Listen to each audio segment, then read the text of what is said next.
Hello students, in this video we are going to talk about the organelles that is plastids, right? Here we are going to talk about plastids. So when we talk about plastids, so what are they? So here that is the answer, double membrane organelles. What do you mean by double membrane? That means they will have two layers around them, and that's why they are called as double membrane organelles and found only in plants and algae, right? Exclusively they are found only in plants or algae. Apart from that, none of the cells, that is animal cells, they do not have plastids. So based on their function, so when we go for based on, they perform a huge diverged functions, right? From the storage of food to storage of pigments and giving colors to the flower, they have diverse function, and based on their functions they are divided into total four types. They are divided into four parts or four types. That is what we have. First one, chloroplast, right?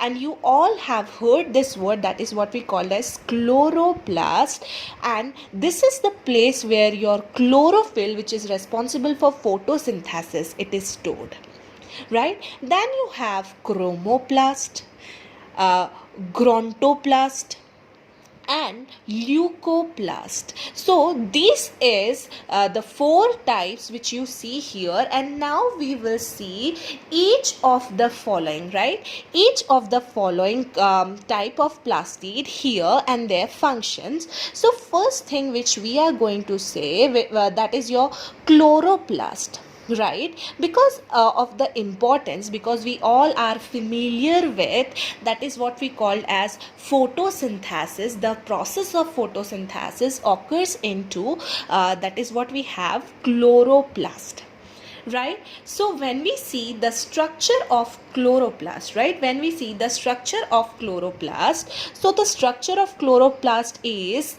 biconvex, right? It is biconvex and semi-porous, right? Biconvex, semi-porous.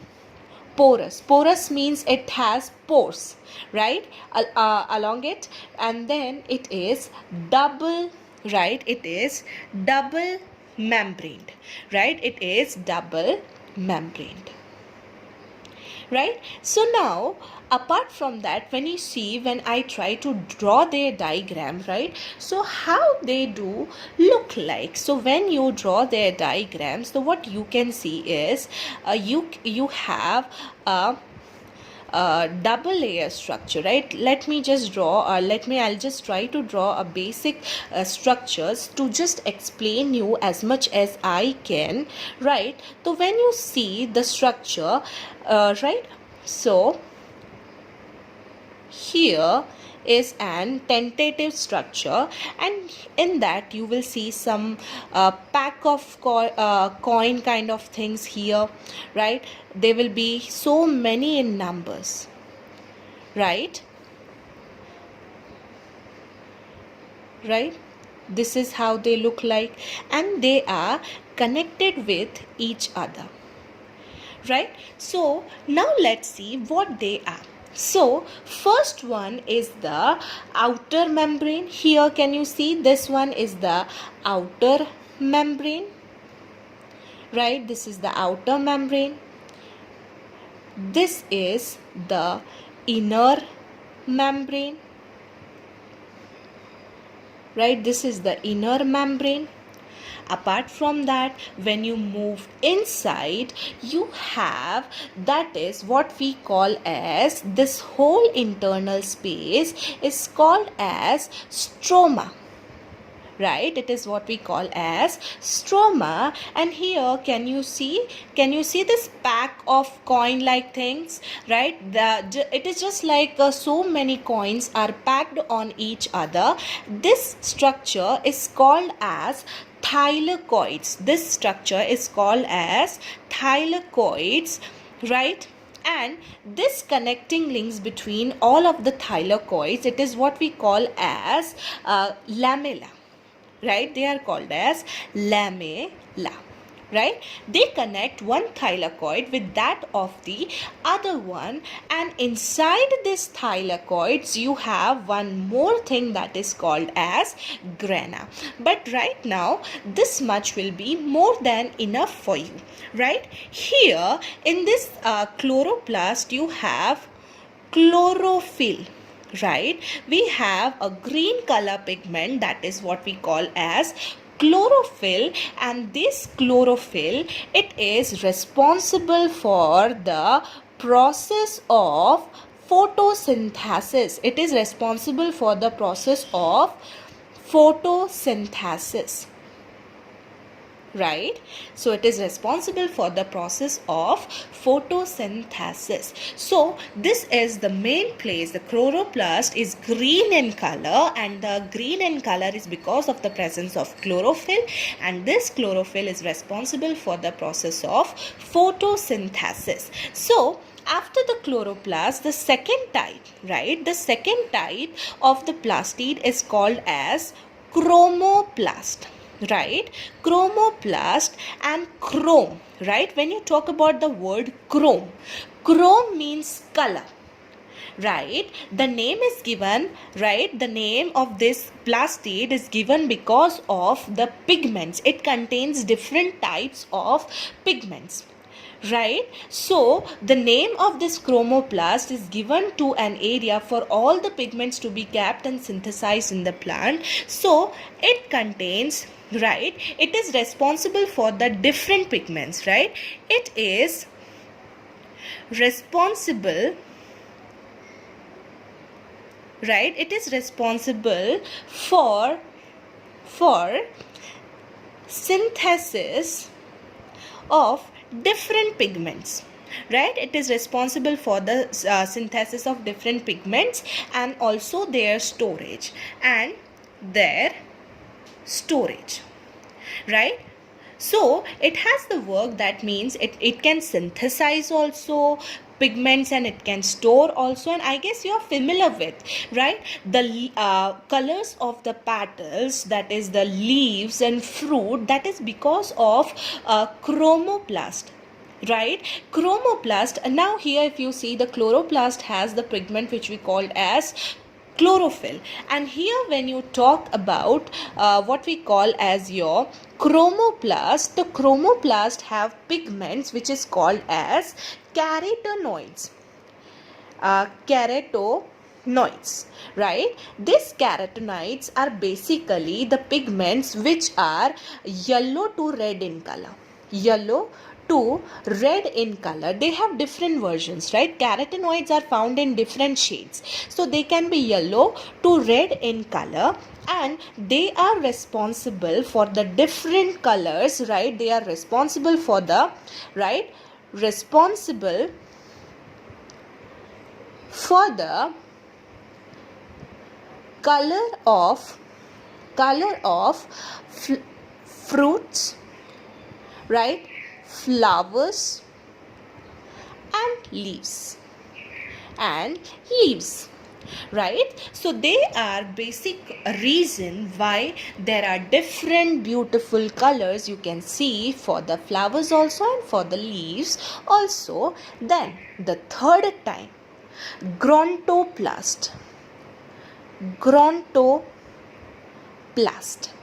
right? Here, as weird as its name, weird is its work. They are basically chloroplasts. They go with the aging process, right? They are nothing. They are made from the chloroplast, right? They are made from the chloroplast, but those chloroplasts which are undergoing aging. Aging means they are getting older. So they are basically chloroplast, right? They are themselves formed from the chloroplast that undergo, or they go with aging, right? That means once the chloroplast gets older, right, after the chloroplast gets older, they will undergo the formation of grontoplast, and grontoplast refers to the chloroplast of leaf that helps into the conversion of different other organelles when leaf is no longer using photosynthesis, right?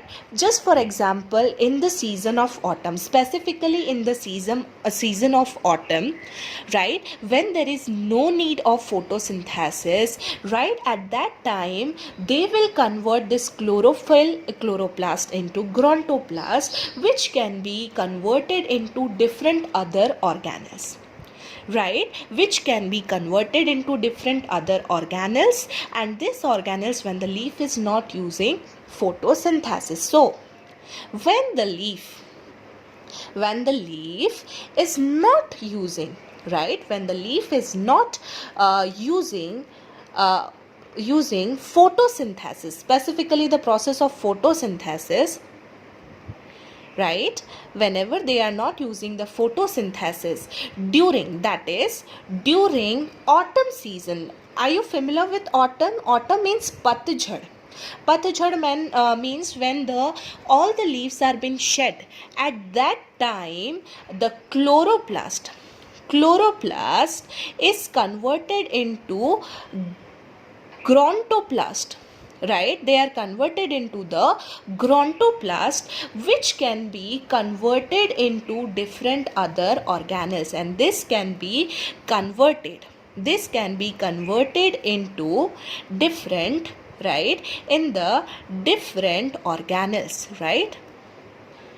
So this is the basic functions what you see about the grontoplast. And the last and the final type of your plastid, it is what we call as leucoplast, right? The word leuco means no color, right? The word leuco means no color. They do not have any pigment, right? Do not have any pigment, right? They do not have any pigment, and the basic work of leucoplast, it is to store food, right? They are for the storage. They are for storage of anything in the plant, that it might be of starch, lipids or proteins, or even amino acid or fatty acid. So based on the different things they store, there are 3 types of leucoplast, right? When we talk about leucoplast, right, leucoplast, based on what they store, they are of 3 types. First is called as amyloplast, right? Now what is amyloplast means? They store, here stores starch. They store starch. Starch is stored, then it is called as amyloplast, right? If they are storing the protein, it is called as proteinoplast.